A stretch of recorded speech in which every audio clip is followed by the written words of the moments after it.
1031. Okay, yours. Right, well with us we have Steve and Paul from the Sex Pistols, who whether they like it or not, have got the hottest record, hottest album in Britain at the moment. Welcome to the show, Stephen. Hello. First of all, can we go back, going over, say, a year ago, because down in the land down under, we didn't know that much about you until Anarchy in the UK, which caused a storm both in the UK and then eventually down in Australia with EMI. Can you tell us a little bit about the group before you actually broke or signed up with EMI? Steve? You've been I forgot. It's only a year ago. You know. Paul? Well, before we signed with EMI? Yeah. I mean, what were you doing? Yeah, we was just playing around clubs in London. Built up a big following, and that led up to the signing with EMI. They signed us about this time last year, I think. And at that stage, I mean, was there any aggro as far as the company was concerned? I mean, Who with? With between the group and the company. I mean, Yeah, all the time. Yeah, as soon as we started, they tried to tell us what single to bring out straight away, which was the wrong thing to do. They tried to tell us to bring out, I think it was Vacant straight away, but we wanted Anarchy in the UK, and we got it, and they didn't like that, so it was crap right from the start. now the row with EMI was over really what? I mean, what was the true story behind the break with EMI, Stephen? Don't know, still don't know. There was a lot of things, a lot of rumours saying that, oh fuck no, they were just scared of us really. Like they wanted us at first as a novelty, and like once they got us, they were scared of us. Scared in what respect though? Well, after that Grundy thing, they shit themselves, they didn't know what to do with us. Yeah. Then we went to, where was it? A&M. Amsterdam. Oh, that's right. And like, What's that? It's a couple of birds. where? Oh, one of them. And when we went to Amsterdam, like the press at the airport said we shit and puked up everywhere, and like we didn't. And we got to Amsterdam, we got a letter saying that they wanted to withdraw their contract, so they did. And we didn't have a rental company then. They give us £40,000. Well, at that stage, Anarchy in the UK had already been released, both UK, Europe, and Yeah, down but they Australia. stopped bringing it out. Yeah, they stopped They bringing wouldn't it out. stock it. Like they made out like no one could get in the records, but they just didn't fucking bother getting it out, putting it out anyway. Right. And then after that, there was a lull, and then you were signed up. A bit of a Bit of a lull. lull. Bit of a lull, and you were signed up then with A&M. Yeah, for a week. For a week, yeah. For a week. And then again, there was all the money thing, and they opted out of their contract. And then I read how you as a group were finding it rather frustrating in the sense that all you wanted to do was go out and play and put down a record. Was it that frustrating at that stage? Well, I wanted to get it whittled out, but like, Yeah? it didn't fucking matter because like, they had all that dough, like, so we spent it. And what actually happened to the money? I mean, did you put it away, or you didn't really spend it all? You couldn't. Oh, we put it Down in, the pub. put it into funds. Yeah. We give it to We charity. give it to Oxfam. Right. So then after that, So punks could get their clothes for nothing, see? Virgin Records signed you up, but by this stage you were sort of becoming cult heroes. I mean, is that what you wanted to happen? No, we wanted. As far as the press was no, concerned? we wanted to play. We hadn't been allowed to play. It's right from that Bill Grundy thing. Everyone got really paranoid right away, all the way since then. We just ain't been allowed to play, and it all started from that, really. Now, with the companies, the record companies, since I've been over here and just chatting around, there's been a lot of debate about whether, in fact, Bill Grundy was the one that was at fault by edging you all on. Well, no, it's just like if you walk down the fucking road, like me, if someone wants an argument, you give him an argument back, didn't you? Yeah. And like he started it, he said, go on, you get another 5 seconds. So, What like, did you say, Steve? I just fucking give him a load of abuse, like. Yeah. And he asked for it, didn't he? Were you surprised then the next day when all the publicity hit the daily papers and spread right across the world? Yeah, it was pretty funny. It's like, you know, they put all that on the front fucking page for all that, just for swearing on the television. We Fucking forgot about stupid, isn't it. We forgot about the whole thing a couple of hours after. And we didn't expect nothing to happen from it. Now, can we just go back and analyse it around back, just before you signed with EMI, going back to Anarchy in the UK? At that stage, you were listed and thought about in the trade papers as one of the most potential.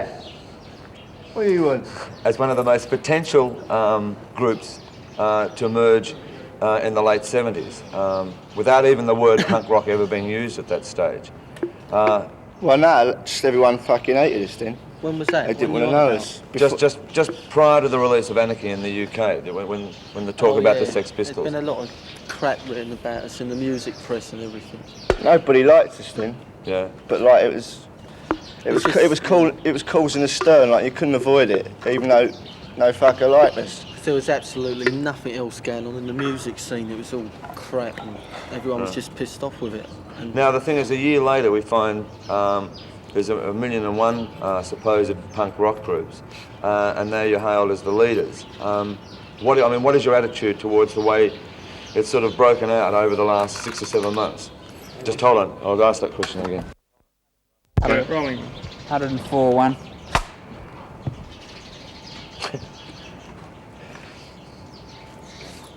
Okay, now with, a year later, after sort of being with the release of the Anarchy in the UK, you've now been sort of hailed as the leaders of the new wave music or punk rock bands. That's right. But there's a million and one around. I mean, what are your opinion now of the bands that are around? Well, they're all right. I mean, like they're trying. I mean, it's better to go and see them than Led Zeppelin, isn't it? Or someone like that.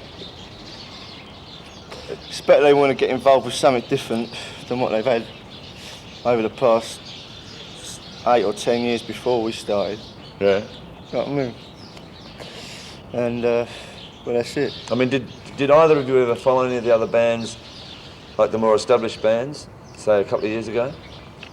no, that's why we started the band, really, because we didn't have nothing to go and see, nothing to do.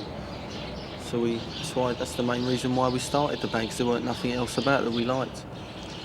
Now, has it affected you musically within yourselves, you know, as far as perhaps your songwriting or just your recording side, or all of this controversy that's... Rolling. 105. Has it affected you musically, like whether it be in recording, songwriting or anything like that, with all the controversy that has raged over the last, say, 12 months? Yeah, we just like to write songs what upset people even more now. Are you purposely going out to upset people? No, but people upset us, so like, we just do everything we can to get on their nerves. Are you all, or are you two anti-establishment? It's up to other people to decide, isn't it? Everyone- Don't go out to say, oh, we're anti-establishment, we're this, we're that. We just do what you want to do. We're just ourselves. Yeah. If people don't like it, tough. Like, for instance, when you brought out God Save the Queen, a lot of people in the daily press, and then in some cases in the musical press, said you were anti-royalists. Are you anti-royalists? Well, I've never met the Queen in my life, so why should I want to know her? Is it big? I mean, do you think, well, let's Don't go on. bother about it. We don't bother about it. We just don't care about the Queen. She don't give a fuck about us, does she? Yeah, but not bothering about it, then why write a song about it? Why not? We was writing a song about how much we don't like her. Yeah. On that, Nothing wrong with that. It's only a statement, isn't it? Saying Yeah. something what you feel, just because you put it on a record. Now with Pretty Vacant, which was probably now one of the easiest going singles to go onto the charts, because there wasn't the flack that was coming out of the other two. Is that the way you prefer it to be, like just to get on with the music and not worry about so much the bullshit that Yeah, surrounds but we things? get bullshit all the time from people. We're just trying to do what we want to do all the time. We just get bullshit all the time, non-stop. But from whom? From your recording Everyone, company? yeah. Not just them, everyone. All the press, everyone, all the media, you know. Yeah. I mean, Just won't leave us alone. yeah, well, exactly. I mean, like, you could pick up, I mean, for literally 8 months running, you could find that... You can pick up the Sun today and find us in there. Yeah, but I mean, like for 8 months running, like, you found Sounds and an NME, and now even Melody Maker and Record Mirror. Yeah. sort of giving you short space, say, this time a year ago, but sort of claiming you as a, a potentially good group, to now, where we're on the front cover every week. Did you get bored with that? I mean, what was your attitude towards that every week? Music papers, they got nothing better to write about, I suppose, you know. They're just as fed up as writing about all the old shit groups as well. It just sells their papers, putting us in it now. You know what I mean? Yeah. Like putting us on the front, it just sells their papers. It's a bit stupid, really. Now, on the on the live side of things, is it proving frustrating for you that you're unable to play at a lot of gigs? Yeah, of course it is. For many reasons. What, that we can't play live? Mm. Yeah, of course it is. We want to play live. That's the idea of being in a group, but we ain't been allowed to. We seem to have got more fucking successful not playing anywhere than we have playing, but like, we want to play, you know. Yeah. What about a possible tour, you know, going to either America or to Asia or down to Australia?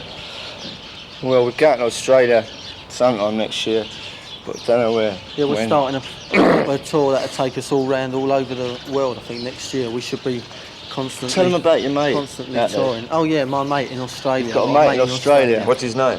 Danny. And where do you think he is? If he's still there, he's on the run. He's on the run, Yeah. is he? I see. I've got a mate out Let's there. hope he's stopped enough to see the telly. I've got a mate out there as well. Hi, Danny. Now listen, His name's Bruce. his name's Bruce? It'd be There's easy a lot of to Bruces find. out there, It'd be actually. easy to find, wouldn't it? No, listen, now back to music. On the album side, you've just released your first album, and it's gone to #1 within a day in England on the British charts, on the albums charts. Does it worry you that you're perhaps too big now? No, we don't. Like, we don't think of it as being famous. I mean, like, I still, you know, it's Just still feel the same. I don't feel famous at all. Like we don't drive about in limousines or anything. We're just doing the same things now as we done a year ago. Yeah, but I mean, you might, but the thing is that there's a million people out there that don't think that anymore. Yeah, I they know, think that but- the Sex Pistols, and rightly so, are the #1 group in the country now. I mean, does it frighten you at all? Don't bother me, no. No? No. What about yourself? Does it bother you? I don't give a fuck. I don't care.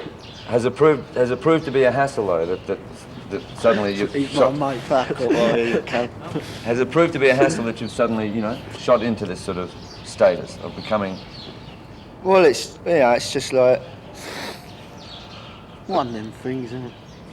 you know, like, if we started out just being different, so like we're getting our, you know, we sort of like paid our dues all our fucking life, and like we're just getting something back for it, because like we started out, we didn't want to be nice and everything to please it. We just want to do what we want to do. Like, now everyone hated us, and then all of a sudden we sort of like become famous through that. So like, Right. we're just glad that we didn't do it. Hold on. Get it, it's another mate? I'm gonna forget that bit now. What's up? 1061. Now, on the songwriting side of the group, I mean, are you all writing songs now or what? Yeah, we all write the songs. Yeah. Yeah. And like now, take Anarchy in the UK, and you were saying just a moment ago that you thought it was perhaps it came out too early. Yeah. Came out this time last year and weren't really big then at all, the punk rock movement, you know. Do you think it was slightly overshadowed by the controversy that was going around it? I mean, just on punk rock. No one took no notice of the music at all. All they was worried about was the front page headlines and everything. No one even bothered to listen to the records, and they didn't realise how good it was. Now, God Save the Queen sort of was obviously something that was going to cause a lot of controversy as far as whether you liked it or not. Pretty Vacant, people have taken it pretty serious and to your favour. I mean, you must be pretty happy about the way Pretty Vacant was treated. I don't know. I didn't really like Pretty Vacant. But like, In what respect? You didn't like it musically, or the Yeah. way it was recorded, or what? yeah, well no, I just didn't like it. I never liked the song that much. I mean, like, everyone else likes it, so no. Is it hard for for the group to go in and reproduce the sound you're getting on stage? I mean, you've got so much energy. I mean, like, is it hard in No, the it's studio? better live than it is on record. That's what I'm saying. It's hard to recreate it in the studios, in the recorded studios. Not really. No, because like we argue so much that the frustration comes out when we actually play it and things like that. We all know what we want when we go in the studio and what sounds we want, and so it comes pretty natural to us, you know. Now, on if I can be a bit personal with both of you, What colour pants have you got on? no. Don't look. I mean, what did your parents think of it when you first formed the group, and what did they think when this time last year when all the rage was going on about Parents? Anakin? I ain't seen my mum and dad about fucking 4 years. Haven't you? What about yourself? They don't care. My mum really likes our records. She Yeah. likes No Fun the best. Yeah. And what about what about when God Save the Queen came out, and then again all the controversy raged, and then the Bill Grundy television thing? Was she worried then? Nah, she used to go round arguing with people in our favour. Yeah. If everyone had a go at her, you know, she used to argue back on our side. She's, you know, they don't care. Now, coming to the album, there was a lot of talk that that the group didn't want any of the singles on the album, and I suppose one has to believe what they read. Yeah, it's all Bruce's fault. You asked He him wanted them on the album. Yeah. He made us. And there was also a story how at one stage one of your producers was saying that there were some mislaid master tapes that got washed out in the rain or something like that. What was that? I ain't heard that one. I ain't heard that rumour. Oh, that's a new story. That's a new going one. around. Yeah, that's a new one going around about the Pistols. Are you completely happy with the album? What now? Yeah. As Yeah, far I'm as just glad it's out and everything. It's been such a long time, you know. yeah. But it's good, it's a good album. It's really good. Now the current single, "Holidays in the Sun." It's about an holiday in Berlin. About a what? It's about a holiday in Berlin. We went for an holiday for a week. Melton wanted to get us out of the way for a week, so we just wrote a song about it. And when do you actually write your songs? Sort of when you're rehearsing, or just Yeah, and we'll go down the studio and just work it all out. Like if there's a few ideas, like everyone else puts some ideas into it. Yeah. And like, I mean, like there's a lot of arguing. That I don't like this bit, I don't like that bit, but like in the end, like you get a song out of it, so it's worth it. So what can we look forward to from the Pistols over the next 6 months then? Now that you've got this album out of the way. Touring, playing as much as we can. Yeah. We're doing a big like tour. Is it worldwide or what? Yeah, as many Yeah, countries as we can go worldwide to tour. next year. Yeah. It'll probably be Australia. Well, it will definitely be Australia in that and all. And obviously you're looking forward to that then. Yeah, Yeah. bit of sunshine. Okay, well listen, thanks very much for coming on the You can show. invite all the kangaroos to our gigs. To do the pogo. Yeah. Yeah. Put a Thanks. safety pin in the email. Thanks for thanks. Could you imagine kangaroos with safety pins? They Walking do around. pogo, don't they? Yeah. Thanks for coming on the show. You've been made out, and especially down in Australia, it's been the most impossible group to get along with. And all I Well- can say is it's been a pleasure talking to you. We're reasonable. Yeah, not bad at all. I wished I could say the same, mate. Thank you.